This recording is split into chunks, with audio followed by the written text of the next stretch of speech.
장벽을 허무시는 성령, 장벽을 허무시는 성령이라는 제목을 가지고서 말씀을 드리겠습니다. 오늘의 본문은 이방인인 로마인 고넬료의 집에서 성령이 그의 집안 식구들에게 성령의 강림한 사건입니다. 성경의 사도행전 10장 전체가 고넬료 이야기인데, 이 고넬료는 로마의 그 군대, 이탈리아 대라고 하는 로마의 군대의 백부장이었습니다. 사도행전 10장 1절에 보면 그 부대는 어디 있었냐면 가이사랴 해변가에 있습니다. 가이사랴에 이 고넬료가 살고 그 부대가 거기 있었는데, 그는 군인답지 않게 매우 경건해서 유대인들의 신앙을 그대로 본받아가지고 온 집안 식구들과 함께 늘 하나님 말씀을 묵상하고 또 하루에 3차례 기도하고 경건하게 살면서 많은 유대인들을 또 구제까지 하고 기도에 힘쓰는 그런 경건한 사람이었어요. 사도행전 10장 3절에 보면은 제9시 기도 시간에 기도하는데 환상이 보였습니다. 그래서 하늘에서 하나님의 사자가 내려와서 고넬료야 하고 고넬을 부릅니다. 고넬료가 주여 무슨 일입니까? 하고 대답하니까 천사가 내 기도와 구제가 하나님 앞에 상달되어 기억하신 바 되었으니 지금 사람을 곧 요빠로 보내라. 거기에 요빠는 이제 가이사랴에서 남쪽으로 떨어져 있는 항구 도시입니다. 그 베드로 시몬이라고 하는 사람이 있는데, 그가 무두장이 시몬의 집에 유숙하고 있다. 그의 집은 해변가에 있다. 그건 알려졌습니다. 고넬료가 두 사람을 급히 요파 해변가에 무두장의 시몬의 집을 찾아가서 베드로를 청해 오도록 그렇게 보냈습니다. 그 로마의 군인 이탈리아 대의 고넬료의 부하 두 사람이 그 집을 쉽게 찾을 수가 있었어요. 지금도 가보면 이 요빠는 참 아름다운 조그만 항구 도시입니다. 여기에서 그의 집의 대문을 두드렸습니다. 여기에 베드로라는 사람이 계십니까? 그런데 바로 베드로는 그 시간에 옥상에 올라가서 기도를 하고 있었습니다. 환상이 보였는데 보자기가 하늘에서부터 이렇게 내려옵니다. 보세요. 보자기가 이렇게 내려오죠. 거기 보니까 많은 짐승들이 가득 담겨 있는데 유대인들이 혐오하는 짐승들입니다. 돼지, 또 개, 이런 것들은 유대인들이 절대로 먹어서는 안 되는 그런 것인데, 베드로야, 너 배가 고프지? 이 짐승들을 잡아먹어라. 그래 보니까 너무 불교란 유대인들은 이런 것을 탐해라고 해가지고 절대로 먹지 않습니다.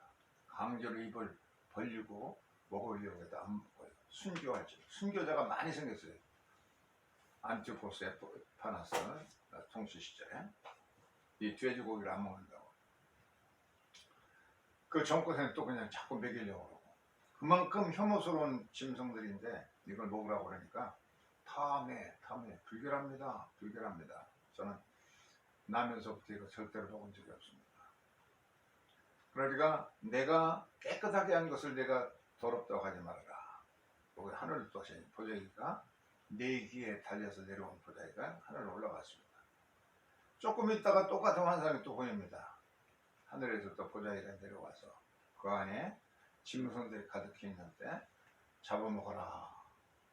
그 똑같이 대답했어요. 저 불결한 것들, 혐오스러운 것들 내가 먹을 수가 없습니다. 내가 깨끗하게 했는데 내가 더럽다고 하지 말아라. 그것도 이 보자기가 다시 하늘로 올라갑니다. 세 번째 똑같이 똑같은 현상이 생겼습니다. 내가 깨끗하게 한 것을 내가 더럽다고 하지 말아라. 그러니까 하나님이 나에게 세 번씩 이렇게 환상을 보여준 것은 무슨 연일까 하고 곰곰이 생각하는데, 밑에 문을 두드린 사람이 있으면서 여기 베드로라는 시몬이 있습니까? 하고 찬양합니다. 성령께서 또 얘기합니다. 저 사람들을 묻지 말고 따라가거라. 그래서 베드로가 내려가서 그 두 군인과 함께 가이사랴 요바에서부터 이제 북쪽으로 떨어져 있는 가이사랴라고 하는 곳으로 바닷가 이탈리아 대라고 하는 군대로 찾아갑니다. 고넬료 집에 들어갔어요. 고넬료는 백부장이기 때문에 자기 가족들도 많이 있고 또 이 로마인들은 많은 노예들을 데리고 살기 때문에 요리하는 노예, 청소하는 노예, 농사를 짓는 노예, 뭐 애들 교육을 시키는 노예, 이런 뭐 노예들이 수두룩하게 많이 있었어요.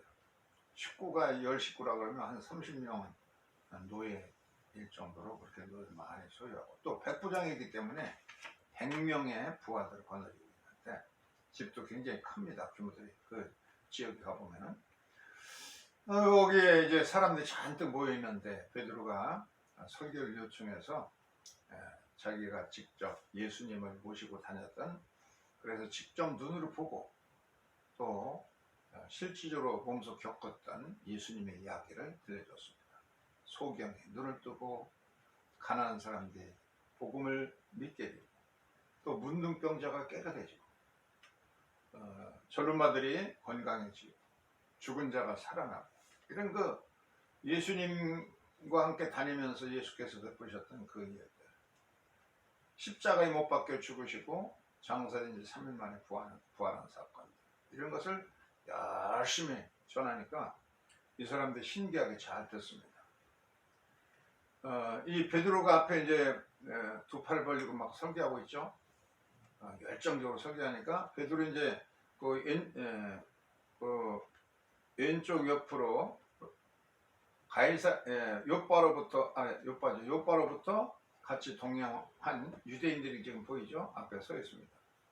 그 밑에는 이제 그 가족들과 회중들이 있고 열정적으로 설교하는데 설교 자기가 직접 보고 눈으로 겪었던 예수의 이야기를 쭉 들려줍니다. 기적적인 얘기들, 죽은 자가 살아나고 이런 얘기를 얘기하는데 하늘에서부터 막 성령의 불덩어리들이 떨어져가지고 각자의 머리에 불의 혀 같은 것이 나타나고 그리고 이 사람들이 방언도 하고 그래서 베드로가 깜짝 놀라고 또 베드로를 따라왔던 유대인들도 세상에 이럴 수가 있는가. 이 성령은 우리가 마가의 다락방에서 우리 유대인들이 받은 것인데 우리는 예수님을 따라다녔던 제자들이고 10여일 동안을 열심으로 기도했던 그렇게 하다가 성령을 받았는데 어떻게 우리가 받은 성령과 똑같은 성령이 이 야비한 그 유대인들로 보면 로마 사람들 개같이 여겼습니다. 이 야만인족인 로마 사람들도 어떻게 이런 하나님의 거룩한 성령을 부으신단 말인가. 그걸 너무 그냥 깜짝 놀라가지고 나자빠질 정도가 되었습니다. 그러잖아요. 그리고 또 일어나서 이들이 그냥 하나님을 막 방언으로 찬양합니다. 오순절 날에는 그 베드로와 그 일행들이 성령 받아가지고 막작짓걸하는 방언소리를 듣고 각난 70여 개 국가에서 온 사람들이 자기 나라 모국어로다가 그걸 들으니까 이게 어찌된 일이냐, 저들이 새술에 취한 거 아니냐, 그렇게 말할 정도로 신기한 일이었습니다. 그런데 이번에는 이 이방인들이 방언이 터져가지고 방언하는데 이 히브리인들인 유대인들이 알아듣게 되었습니다.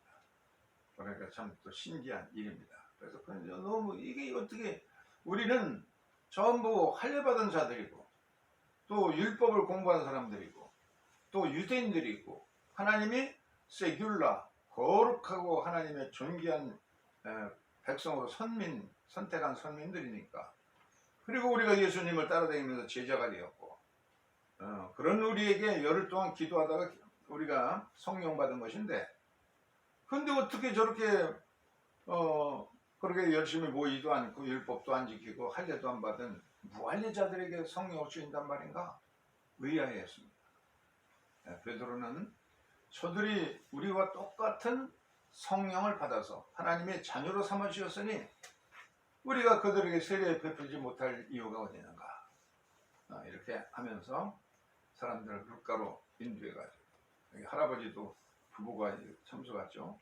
많은 젊은 사람들도 가서 그 권속들이 세례받는 광경을 목격합니다. 하나님이 그들을 받아서 성령을 주셨는데 우리 유대인들, 선민들, 택한 받은 우리들도 예수님의 제자인데 성령을 받은 예수 믿는 유대인이에요. 예수 믿는 유대인은 지금도 그 메시아닉 주라고 하는 유대인들이 있어요. 이 사람들은 유대인이라고 해서 전부 예수 안 믿는 게 아니라 지금도 메시아닉 주가 많이 있어요. 미국에는 많이 있고 이스라엘 땅에도 한 2만 명 정도 있다고 합니다.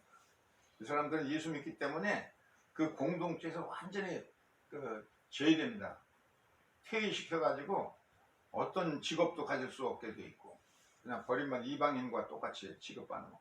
그래도 예수를 믿어요. 그 메시아닉 주라고 예수를 메시아로 영접하는 유대인들이 있습니다. 이들에게 어떻게 우리가 세례 주는 것을 그 말이요 하고 이렇게 세례를 주었습니다. 예루살렘 초대교회에는 성령 충만한 결과가 어떻게 됐습니까? 유무상통한 공동체가 되었어요. 바나바 같은 큰 부자가 자기 재산을 전부 털어서 사도들이 발 앞에 가서 나와서 그것을 필요한 사람들 시집도 보내고 장가도 보내고 이렇게 집이 없는 집을 장만도 하고 직업 없는 직업도 주고 유무상통의 공동체가 되었습니다. 우리 한국에도 보면은 초대교회 때에 처음 기독교가 전파될 때 예수 믿는 사람들이 양반 쌍놈 제도가 다 없어졌어요. 양반과 쌍놈이 함께 예배를 드리고 또 그 재산이 많은 사람들은 빈문서를 전부 다 불태우고 자기의 논밭을 땅 없는 사람에게 나눠주고 이런 현상이 자발적으로 생겼어요. 예루살렘 공동체 같은 그 은혜가 한국 초대교회도 임한 겁니다.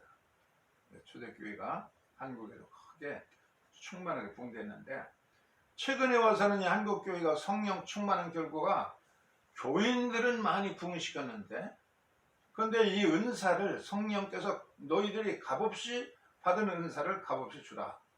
병 고쳐주고 뭐 이게 돈을 받거나 뭐 사유하거나 그러면 안 되는데 은사를 사유하고 자기만 할 수 있는 특권으로 여기고 그렇게 이 아주 개인주의와 자본주의 영합한 신기 이상한 또 다른 데에서는 감리교 같은 데는 세계 어떤 감리교에도 이 평신도의 직제가 없습니다. 뭐 집사니 속장니 권사니 뭐 이런 게 없어요. 장로니 이런 게 없는데 한국 교회는 그게 있어요. 한국 감리교회는 이 신비로운 이상한 집단이 되고 말았습니다. 그래서 이 그냥 큰 교회들이 되어가지고 거기서 왕같이 군림하고 교회 나올 때는 이 목사님들이 그냥 조그만 그 티코 같은 거 타고 오고 또 목사님들 만나러 이제 이렇게 다니고 그럴 때는 외제차를 타고 출타하고 이중적인 생활을 하고 이게 사회에 아주 지탄받는 꼴불견의 한국 교회가 되고 말았습니다. 교회가 무슨 사회를 위해서 공헌하고 뭐 정화하긴커녕 세상 사람들 오히려 교회를 어떻게 하면 저 교회를 깨끗하게 할까 그게 근심거리가 되고 가는 거죠. 이 사회에는 많은 장벽들이 생기고 말았습니다. 이 장벽을 당시에 인종이냐 유대인이냐 이방인이냐 그런 장벽이 없어졌죠. 또 히브리어를 쓰느냐 뭐 아람어를 쓰느냐 로마 헬라어를 쓰느냐 이런 언어의 장벽도 없어졌죠. 인종과 모든 그 빈부 여하의 지구를 원문하고 이것을 다 허물어 놓으셨습니다. 하나님이 이렇게 허물어 놓으시고 그들을 성령의 은사를 주셨는데 우리가 세례를 어찌 주지 못할까? 세례는 기독교인이 되는 하나의 표시인데요. 이 한국 사회에 많은 장벽들이 있습니다. 검찰, 이 특권화된 검찰들이 참 문제가 많이 있죠. 검찰도 개혁이 대상이고, 언론도 개혁해야 되고, 교육도 개혁해야 되고, 사회도 개혁해야 되고, 종교도 개혁해야 되고, 이렇게 개혁하라고 촛불 혁명이 일어나는데 문재인 정부는 그걸 잘하고 있어요. 촛불 정부로, 혁명 정부로 태어난 우리는 촛불의 민심에 따라야 된다. 근데 국회의원들 숫자가 너무 적어서 못한다. 그러냐? 그러면 180명을 몰아줘서 그렇게 해도 아무것도 언론 개혁도 안 하고 검찰 개혁도 안 하고 있다가 이제 대개 당해가지고 괴상한 사람이 대통령으로 물려주고 말았습니다. 얼마나 지금 참혹합니까? 예, 한국 사회는 세계 가장 유별나게 서계 차경의 장벽이 있습니다. 서는 뭐냐? 서열화, 서열. 모든 것을 순서를 다 매깁니다. 목사들도 순서들이 있고, 나이가 많아서 국회의장도 나이가 많은 사람 순서로 지금까지 해왔고, 이런 서열이 너무나 많이 있습니다. 또 계급이 많이 있습니다. 계급이 많이 있어요. 그래가지고서는 그 독일에 지난번에 순례 갔을 때 안내하는 가이드, 여자 가이드가 있는데 젊은 여자인데 한 20대, 30대 초반도 안 된 것 같아요. 그 남편은 뭐 하는 사람이냐 그랬더니 카이스트에서 연구원으로 일하다가 독일 연구원으로 왔대요. 아유, 어떻게 그럴 수가 있느냐. 조국을 살려야지. 어떻게 그렇게 카이스트에 일하다가 이렇게 왔느냐. 그랬더니 이 카이스트 한국사에서는 이 보고하는 등급들이 굉장히 많이 있대요. 부장, 무슨 계장, 뭐 하든 뭐 차장, 부장 이렇게 보고서 결제받아야 할 그런 위에 사람들이 많이 있다는 겁니다. 그 위에 사람 하나가 퇴근하지 않으면 그냥 1시든 2시든 남아서 그 책상을 지키고 있어야 돼요. 근데 이 독일에 보니까 이 아무런 그냥 계급이 없더라는 거예요. 각자가 알아서 주어진 시간 동안 일하고 다 퇴근하고. 결제 주는 사람이 하나 없는, 자기가 결제하는 거죠.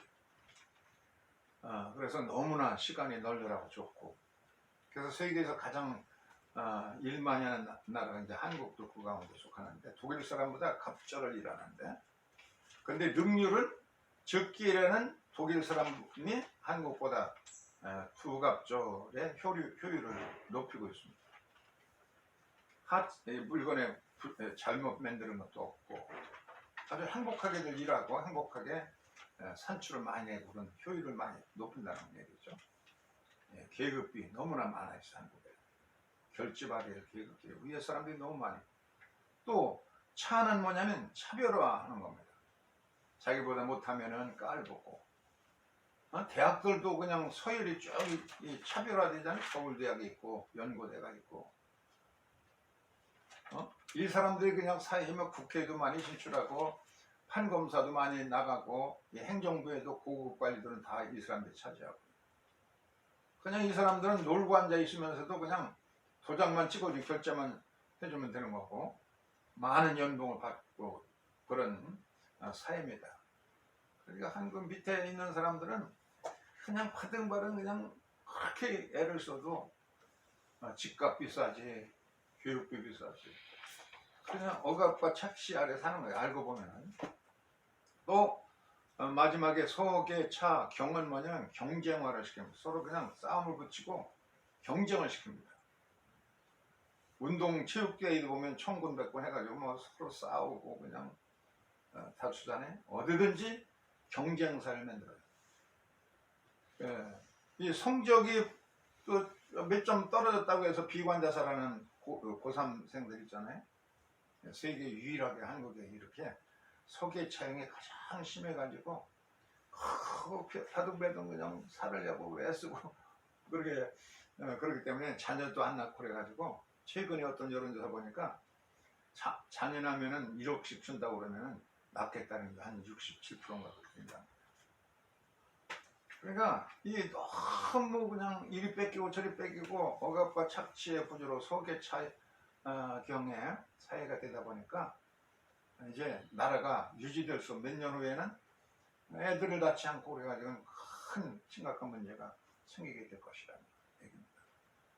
성령께서는 이런 장벽들을 다 함부로십니다. 그리고 이 독일같이 스위스나 네덜란드, 덴마크 이런 북유럽 국가들은 이런 게 없는 거예요. 자율주의 자기가 능률껏 일하고 그러니까 여유 있게 일하니까 더 창의적으로 일할 수 있고 그런 사회를 이루고 있다. 대학에 계급이라는 게 없습니다. 뭐 차별화가 없어요. 그냥 전국의 모든 대학이 똑같은 그 인정을 받습니다. 그런데다가 뭐 의료비가 다 무상이지, 교육비도 무상이지, 주택 문제가 해결되지. 그러니까 살만 나잖아요, 젊은 사람들이. 우리나라도 이거 법만 바뀌면 되는 건데 이걸 180석을 몰아주든지 못하고 있는 겁니다. 용기를 가지고 그냥 기득권이 반대해서 그러잖아. 뭐 기득권이 반대하긴 법을 만들려면 기득권도 따라와야 되는 게 무서워서 떠는 거지. 괜히 기득권이 뭐라고 할까봐. 1964년도에 종신형을 받고 외로운 섬 루벤 섬에서 감옥에 갇혀 투옥된 사람이 있습니다.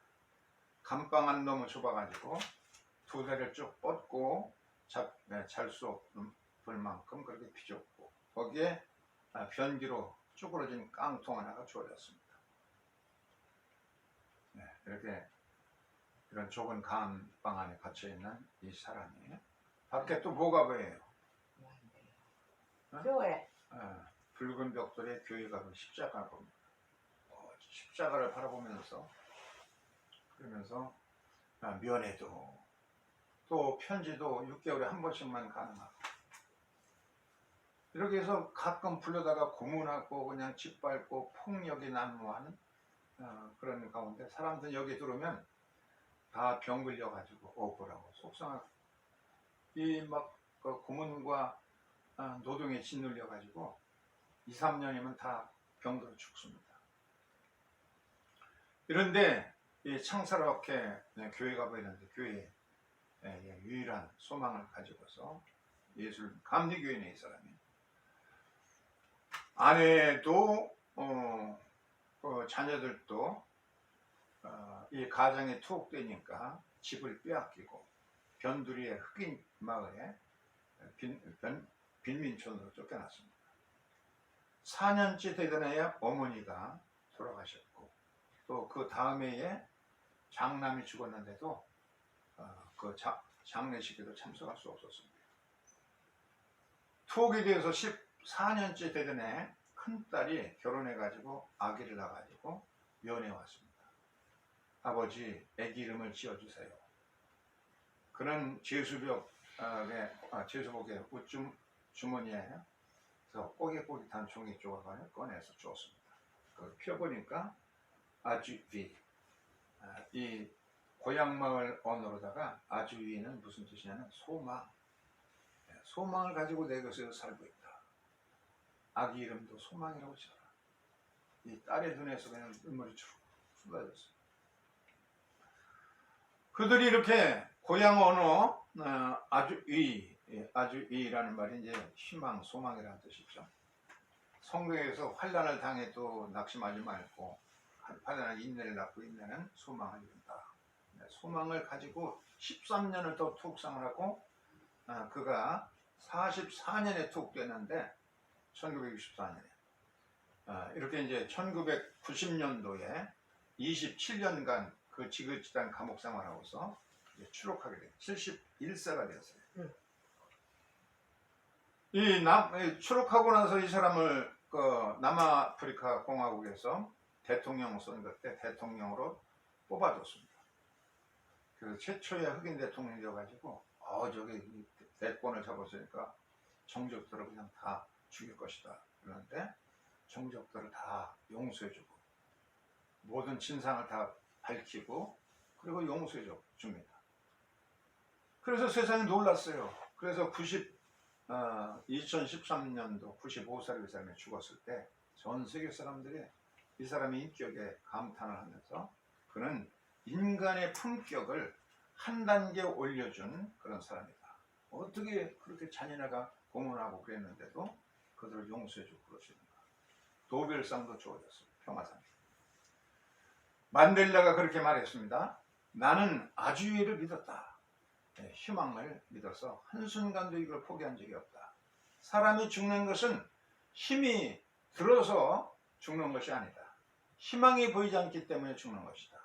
사람은 희망의 힘으로 세상을 이기며 살아가는 것이다. 그 말했어요. 아주이. 소망의 줄 하나만 잡고서 이 사람은 웨슬레의 후계인 감리교도입니다. 그래서 이 보세요. 저래고도 옛단 섬에서 27년 동안 감옥 생활하고 그리고 나가 대통령이 되고 평화운동을 전개한 그런 인물이 됐습니다. 오늘의 주어진 말씀 우리가 생각하면서 잠시 묵상을 드리겠습니다.